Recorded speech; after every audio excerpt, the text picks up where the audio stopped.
L'expédition allemande en Antarctique en 1938 fut présentée au monde entier comme un projet prestigieux. Les journaux la qualifièrent de voyage scientifique héroïque.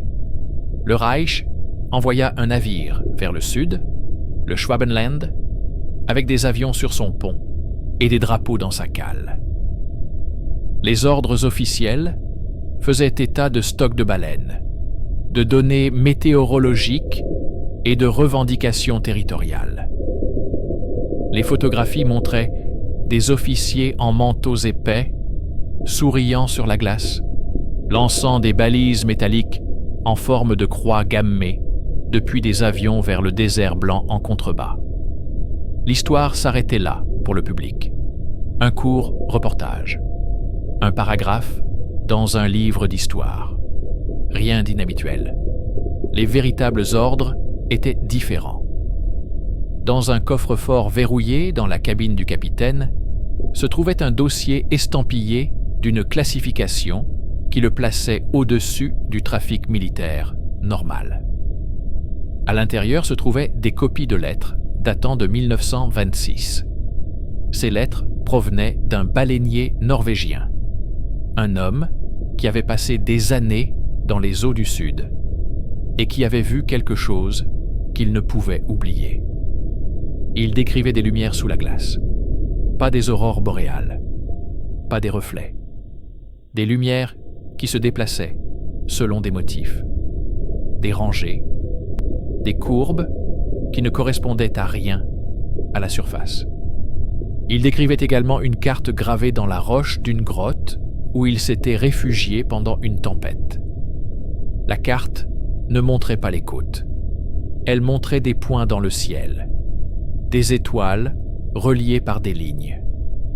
Une ligne était plus épaisse que les autres, un arc de cercle. Le baleinier avait dessiné ce qu'il avait vu et l'avait envoyé à tous ceux qui, selon lui, pourraient l'écouter. La plupart l'ignorèrent, mais un seul ne le fit pas. À la fin des années 1930, des scientifiques allemands avaient rassemblé les fragments. Les croquis du baleinier, de vieilles cartes provenant d'archives oubliées, des rapports d'expédition dans le sud qui mentionnaient des boussoles tournant à toute vitesse près de certaines coordonnées, des photographies du ciel avec de légères traînées qui ne correspondaient à aucune comète connue. Un motif émergea, une courbe se répétant à travers les siècles. Un objet se déplaçant sur une trajectoire qui traversait le système solaire selon un cycle long et lent. Il n'avait pas encore de nom pour le désigner, pas celui qu'il porterait plus tard. Pour l'instant, il l'appelait Der Wanderer, le voyageur. Les ordres donnés au Schwabenland comprenaient un ensemble de coordonnées dans la terre de la Reine Maude. Une partie de la côte que les Allemands nommeraient Neuschwabenland. Le navire devait atteindre la banquise. Les avions devaient voler vers l'intérieur des terres. Et s'ils trouvaient quoi que ce soit qui corresponde aux descriptions du baleinier, ils devaient atterrir. Les premiers vols ne trouvèrent rien d'autre que de la glace, des crêtes sans fin, des crevasses comme des cicatrices sombres. Lors du troisième vol, l'équipage vit quelque chose de différent. Une rupture dans la blancheur, une forme sombre, de la roche nue, là où il n'aurait dû y avoir que de la neige. Ils tournèrent en rond, photographièrent, marquèrent l'emplacement. Lors du quatrième vol, ils atterrirent à proximité. Une petite équipe marcha jusqu'à l'affleurement rocheux. L'air était sec et rare. Le froid transperçait toutes les couches de vêtements. La paroi rocheuse s'élevait de la glace comme la coque d'un navire enfoui.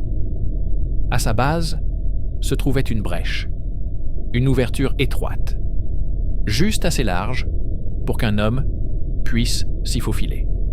À l'intérieur se trouvait un tunnel, naturel au début, avec des parois rugueuses et de la glace éparpillée.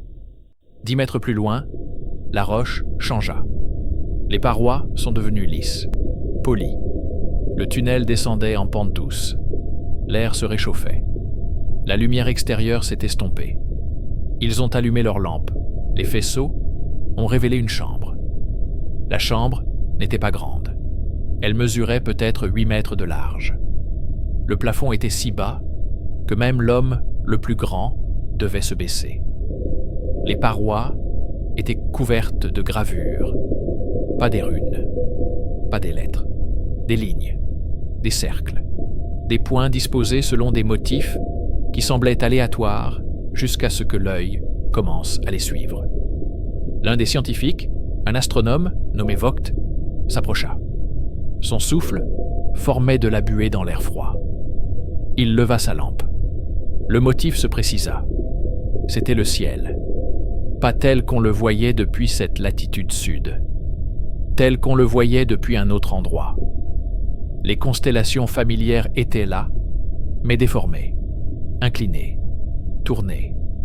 Comme si l'observateur se tenait loin, au-dessus de la Terre, et regardait en arrière. Vogt traça une ligne avec sa main gantée. La ligne commençait près d'un amas d'étoiles qu'il reconnut comme étant la région autour d'Orion. Elle s'incurvait vers l'intérieur, vers l'endroit où se trouverait le Soleil sur une carte héliocentrique. Puis, vers l'extérieur à nouveau. La ligne était plus épaisse que les autres, plus profondément gravée. Le même type de ligne que le baleinier avait dessiné dans ses lettres désespérées. À intervalles réguliers, le long de la ligne, de petites marques indiquaient des points, des intersections, des endroits où la courbe croisait des cercles tracés autour de certaines étoiles, ou autour de symboles qu'ils ne pouvaient identifier. Des planètes. Ce devaient être des planètes. Vogt fit le calcul dans sa tête. Approximatif, intuitif. L'espacement le long de la ligne. Les angles. Cela correspondait à l'orbite qu'ils avaient calculée pour le Wanderer à partir de bribes de données. La même longue ellipse, la même inclinaison, les mêmes croisements près des orbites de Mars, Jupiter et des géantes extérieures. Quelqu'un avait gravé la trajectoire du Wanderer sur les murs d'une chambre cachée en Antarctique, bien avant que les scientifiques allemands ne lui donnent un nom. L'équipe photographia tout, mesura, esquissa. Elle ne trouva aucun outil, aucun os, aucun signe indiquant qui avait gravé les cartes, ni quand. Seulement les marques, superposées à certains endroits, comme si elles avaient été mises à jour au fil du temps. Certaines lignes étaient plus profondes, certaines étaient plus récentes. Mais il n'y avait ni date, ni langage. Seulement le ciel et la courbe du Wanderer qui le traversait. Ils sont retournés au vaisseau avec leurs films et leurs notes. Le capitaine a transmis un message codé à l'Allemagne. La réponse était brève. Établir une base, sécuriser le site, ne pas perturber davantage la chambre, se préparer pour une deuxième phase. La base, qu'ils ont construite au-dessus de la chambre, était petite. Un groupe de cabanes, préfabriquées, ancrées à la roche. Des réservoirs de carburant à moitié enfouis dans la neige. Des mâts radio, renforcés contre le vent. Ils l'appelèrent Station Drey. Officiellement, elle n'existait pas. Les coordonnées étaient mal reportées dans les journaux de bord. Les vols qui l'approvisionnaient étaient déguisés en tests à longue distance. Les hommes qui y étaient stationnés signèrent des serments supplémentaires, assortis de sanctions allant au-delà de la cour martiale. Vogt est resté, tout comme une poignée d'autres. Leur travail est passé de l'exploration à l'observation. Ils ont installé des instruments sur la glace au-dessus de la chambre, des magnétomètres, des sismographes, des antennes radio primitives pointées vers le ciel. L'objectif était simple, attendre le Wanderer, ou du moins les signes indiquant que la chambre réagissait à son mouvement. il ne savait pas quand cela se produirait. Les calculs étaient approximatifs, les données incomplètes. Mais il savait que l'objet se déplaçait. Et il savait que si les cartes accrochées au mur étaient exactes, il traverserait le système solaire interne au cours du siècle suivant. Ils voulaient être prêts. Ils n'en ont pas eu l'occasion. Les exigences de la guerre ont changé. Les ressources ont été retirées. Les vols d'approvisionnement sont devenus moins fréquents. Les messages en provenance de Berlin se sont raccourcis. Au début de l'année 1941, un ordre est arrivé. La station Drey devait être mise en sommeil. Les hommes devaient rentrer. Les recherches se poursuivraient ailleurs. La chambre resterait en place, mais la base serait abandonnée. Vogt protesta. La chambre était trop importante, les données trop précieuses. La laisser sans surveillance était une erreur. Ces protestations furent notées et ignorées. Le dernier navire de ravitaillement emmena l'équipe vers le nord. Les cabanes furent laissées à la neige. Les instruments furent éteints. L'accès au tunnel fut scellé par une porte en acier. Officiellement, c'était la fin de Neuschwabenland. Après la guerre, Neuschwabenland devint une rumeur. Des histoires de bases nazies secrètes sous la glace, des sous-marins disparaissant près de la côte, des U-boots aperçus se dirigeant vers le sud après la capitulation. La plupart n'étaient que pure fantaisie. Des échos de peur enveloppaient des fragments de vérité. La vérité était plus simple. Une petite base, une chambre creusée, une carte du ciel et une ligne qui correspondait à une orbite que personne d'autre n'avait encore calculée. En 1960, une équipe d'enquêteurs norvégiens et britanniques a installé un campement temporaire près des anciennes coordonnées allemandes. Ils cartographiaient l'épaisseur de la glace. Ils enregistraient des données sismiques. L'un de leurs passages radar a révélé une anomalie sous la surface. Un vide dans la roche, à peu près circulaire, 8 mètres de diamètre. Le rapport a été classé, catalogué, oublié. Il refit surface en 1997, lorsqu'un chercheur allemand qui fouillait les archives à la recherche d'une histoire de l'exploration polaire remarqua la correspondance entre les coordonnées de l'étude et les anciens registres de Neuschwabenland. Il demanda les enregistrements radar originaux. Il les compara aux images satellites. L'anomalie était toujours là. Il rédigea un article qu'il ne put publier. Il décrivait une structure sous la glace, alignée avec des étoiles spécifiques telles qu'elles apparaissaient il y a 40 000 ans. L'alignement était précis, trop précis pour être une coïncidence. Le chercheur a envoyé le brouillon à un collègue au Chili pour qu'il le relise. Le collègue ne l'a jamais reçu. L'email a disparu quelque part entre les serveurs. Le chercheur est mort dans un accident de voiture 3 mois plus tard. En 2012, un satellite équipé d'une nouvelle génération de capteurs gravimétriques a survolé la Terre de la Reine Maude. Sa mission était de cartographier les variations du champ gravitationnel terrestre afin d'améliorer les modèles climatiques. Les données ont montré une anomalie localisée aux anciennes coordonnées de Neuschwabenland, un déficit de masse, comme s'il y avait un vide sous la roche, ou comme si la matière qui s'y trouvait était moins dense qu'elle n'aurait dû l'être. L'anomalie a été signalée. Elle a été transmise à des équipes chargées de modéliser les lacs sous-glaciaires. Un glaciologue a reconnu les coordonnées, discrètement. Il a contacté un ami en Allemagne qui lui avait raconté, autour d'un verre, l'histoire d'une base perdue et d'une carte accrochée au mur. Cet ami faisait partie d'un petit groupe non officiel qui recensait ce genre de coïncidences. Ils comparèrent les nouvelles données avec des fragments d'anciens rapports allemands. La forme du vide correspondait aux dimensions de la chambre mesurée par Vogt. La profondeur était la même. L'emplacement n'avait pas changé. La chambre était toujours là. La question était de savoir si quelqu'un y était retourné après 1941. En 2015, un drone survolant la zone captura des images haute résolution de la surface. Les motifs de glace autour des anciennes coordonnées étaient différents de ceux du terrain environnant. La neige formait de subtiles crêtes, comme si elle était modelée par des structures souterraines.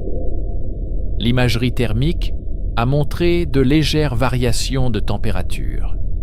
Rien de spectaculaire. Juste assez pour suggérer que de la chaleur montait du sous-sol. La chaleur était synonyme d'activité. L'explication officielle était celle de cheminées géothermiques ou de variations dans l'écoulement de la glace sur des roches inégales. Plausible. Ennuyeux.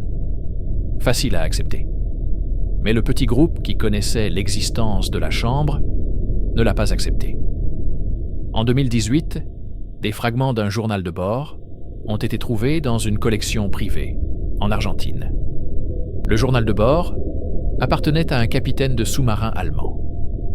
Les entrées vers la fin de la guerre mentionnaient une dernière mission. Direction sud. Pas de coordonnées, juste une ligne. Rendez-vous avec la station Drey. Transfert de cargaison. Pas de retour. Les pages suivantes avaient disparu. Cette découverte a ravivé de vieilles rumeurs. Base secrète. Voie d'évasion nazie. Technologie cachée sous la glace. La plupart de ces rumeurs restaient fantaisistes. Mais le journal de bord donnait du poids à une idée. Que Neuschwabenland n'avait pas été entièrement abandonné. Que quelqu'un y était retourné. En 2020, une station de recherche multinationale, située dans la terre de la Reine Maude, a subi une coupure de communication. Pendant 6 heures, toutes les liaisons externes ont été coupées. Radio, connexion, satellite, tout. Le rapport officiel a imputé la responsabilité à une tempête solaire. Une défaillance des instruments. Lorsque les journaux ont été examinés quelques mois plus tard, un détail a retenu l'attention. Pendant la coupure, les sismomètres de la station ont enregistré une série de petites secousses, rythmiques, régulières, provenant d'une direction qui pointait directement vers l'ancien site de Neuschwabenland. Les secousses ont cessé lorsque les communications ont été rétablies. Personne à la station n'a ressenti les secousses. Elles étaient trop faibles. Mais les instruments les ont enregistrées. Lorsque les données ont été converties en fréquences audio et reproduites, les secousses ont formé un motif. Des impulsions, courtes et longues, un peu comme du code Morse. Impossible à décoder clairement dans une langue connue, mais structuré. Le motif correspondait, avec une précision troublante, aux émissions radio d'un objet que les astronomes avaient désigné sous le nom de 3I/Atlas. Le lien était circonstanciel. Aucun lien direct ne pouvait être établi. Mais ceux qui suivaient les fils de Neuschwabenland depuis des années en voyaient la forme. Une chambre sous la glace, avec une carte du parcours du Wanderer sur ses murs. Une base construite au-dessus, puis abandonnée. Ou pas. Des sous-marins se dirigeant vers le sud à la fin de la guerre. Des instruments modernes détectant de la chaleur et des tremblements, là où il ne devrait y en avoir. Et des signaux qui semblaient faire écho au battement de cœur d'une comète, depuis un endroit qui n'avait aucune raison de les capter. Dans un bureau sécurisé à Berlin, un dossier a été mis à jour. Neuschwabenland. Statut, actif, non confirmé, non public, Mais ce n'était plus une relique d'un régime défunt.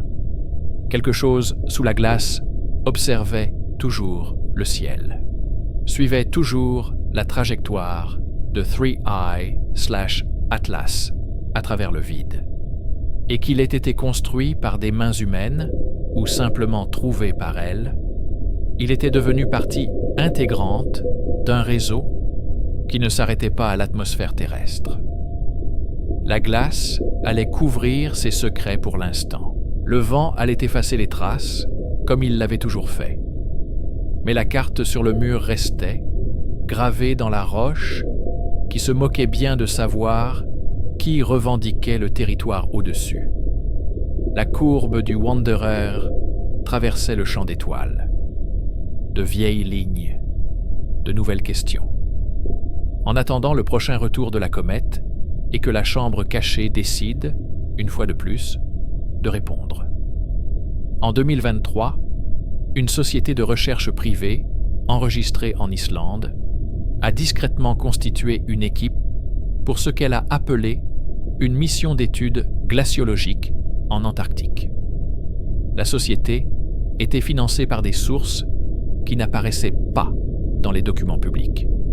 Des investisseurs technologiques, des magnates du transport maritime, des personnes suffisamment riches pour poser des questions auxquelles les gouvernements refusaient de répondre. L'équipe comprenait des spécialistes qui n'avaient rien à voir avec une étude glaciologique de routine. Un géophysicien qui avait passé une décennie à étudier les anomalies souterraines. Un linguiste spécialisé dans les systèmes symboliques proto-indo-européens. Un ingénieur radio qui avait travaillé sur des réseaux de communication spatiale. Et un historien qui avait publié exactement un article sur les expéditions polaires allemandes en temps de guerre, avant que la pression académique ne le convainque de se tourner vers d'autres sujets. Ils ont atterri dans une station de recherche située à 200 km des anciennes coordonnées de Neuschwabenland. Officiellement, ils étaient là pour déployer du matériel de surveillance climatique. Ils avaient des permis, les documents nécessaires, des lettres de collaboration avec des programmes scientifiques internationaux. Tout semblait légitime. Le véritable équipement était emballé dans des caisses étiquetées « pièces de rechange » et « fournitures d'urgence ». Un radar à pénétration de sol bien plus sophistiqué que tout ce qui était nécessaire pour mesurer l'épaisseur de la glace. Des réseaux sismiques portables. Des magnétomètres suffisamment sensibles pour détecter des variations en microtesla. Et un récepteur spécialement conçu pour capter des signaux dans des bandes de fréquences qui n'avaient pas de désignation officielle, car aucune source naturelle n'était connue pour émettre dans ces bandes. Ils atteignirent le site après 3 jours de voyage par voie terrestre. Les coordonnées correspondaient à celles des anciens rapports allemands, à quelques mètres près. L'affleurement rocheux était toujours là, partiellement enfoui sous des décennies de neige accumulée. L'imagerie thermique confirmait ce que le satellite avait vu. Une faible signature thermique, diffuse, provenant du dessous. Ils déblayèrent la neige de la paroi rocheuse, trouvèrent l'ouverture, l'entrée du tunnel. La porte en acier installée en 1941 était rouillée, mais intacte, verrouillée. L'équipe avait apporté des outils de coupe, des chalumeaux à plasma. Ils travaillèrent par équipe, à l'abri du vent, grâce à des bâches fixées dans la glace. Il leur fallut 6 heures pour enfoncer la porte. Le tunnel était tel que le décrivaient les anciens rapports. Des rochers rugueux, laissant place à des parois lisses. Une descente vers une chaleur qui n'aurait pas dû exister à cette latitude, à cette profondeur. Ils avancèrent lentement. Ils testèrent la qualité de l'air. Ils vérifièrent l'instabilité structurelle. Chaque mètre fut documenté, photographié, cartographié. La chambre au bout du tunnel était inchangée. Les gravures recouvraient les murs exactement comme Vogt l'avait décrit. Mais il y avait quelque chose de nouveau. Au centre de la chambre, là où les anciens rapports décrivaient un sol rocheux, nu, se trouvait un appareil. Il n'était pas grand, peut-être 1 mètre de haut, cylindrique, fabriqué dans un matériau sombre qui ressemblait à du métal, mais ne reflétait pas la lumière comme le métal devrait le faire. La surface était lisse, à l'exception d'une série d'indentations disposées en spirale autour du cylindre. Les indentations brillaient faiblement, d'un bleu pâle, pulsante. L'ingénieur radio s'approcha avec ses instruments. Le récepteur enregistra immédiatement un signal, fort, cohérent. La fréquence était en dehors de la gamme des ondes radio terrestres normales, mais dans les paramètres pour lesquels l'appareil avait été conçu. Le signal pulsait au rythme de la lueur du cylindre. Il enregistra tout, effectua une analyse spectrale, croisa les données avec des sources connues. La signature correspondait aux émissions détectées par 3I/Atlas lorsque la comète avait traversé le système interne 2 ans plus tôt. Pas une correspondance générale, une correspondance exacte. Même fréquence, même modulation, même structure d'impulsion. Le cylindre communiquait avec la comète, ou avait communiqué, ou attendait le retour de la comète, et transmettrait à nouveau lorsque la géométrie serait correcte. Le géophysicien examina le sol autour du cylindre. La roche montrait des signes de perturbation. Une perturbation récente. Des rayures. Des marques d'outils. Quelqu'un était venu ici. Pas dans les années 1940. Récemment. Au cours de la dernière décennie. Peut-être moins. Ils trouvèrent des preuves près de l'entrée du tunnel. Un emballage alimentaire. Un emballage moderne. Une marque norvégienne. La date de production était estampillée sur le film plastique. 2017. Quelqu'un avait déjeuné ici il y a 6 ans, tout en effectuant un travail qui n'avait laissé aucune trace officielle. L'équipe a débattu des prochaines étapes. L'extraction du cylindre nécessiterait un équipement dont il ne disposait pas. Tenter de communiquer avec lui pourrait déclencher des réponses qu'il ne pouvait pas prévoir. Documenter et partir était l'option la plus sûre. Mais la sécurité n'était pas la raison pour laquelle ils étaient venus. La linguiste a étudié les gravures pendant que les autres travaillaient. Elle s'est concentrée sur les marques qui ne correspondaient pas à la carte céleste. De petits symboles étaient regroupés près de la ligne épaisse représentant la trajectoire du Wanderer. Ce n'étaient ni des étoiles, ni des planètes. Quelque chose d'autre. Elle les photographia, les superposa, les fit pivoter et découvrit un motif. Les symboles étaient des chiffres ou un système de comptage. Chaque groupe marquait un point le long de la trajectoire du Wanderer. Elle compta 13 groupes, 13 passages. 13 fois, l'objet avait traversé des régions spécifiques du système solaire. Le groupe le plus récent était marqué différemment, plus profond, plus récent, comme s'il avait été gravé au cours du siècle dernier. Elle comprit ce qu'elle avait sous les yeux. Un journal, un registre des visites, 13 passages en autant de millénaires. Chaque passage noté, chaque retour anticipé. Et la dernière marque était incomplète.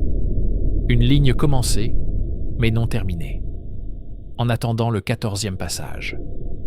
En attendant le retour de 3I/Atlas. L'équipe passa 18 heures dans la chambre, à enregistrer, mesurant, prélevant des échantillons sur les parois rocheuses où les gravures étaient les plus profondes. Ils n'ont pas touché le cylindre, n'ont pas essayé de le déplacer. Mais ils ont placé des capteurs autour, de minuscules appareils, alimentés par batterie, conçus pour enregistrer tout changement dans le signal, dans la lueur, dans la température.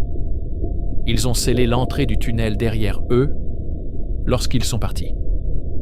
Pas avec la vieille porte en acier. Ils l'ont laissée ouverte, de manière évidente.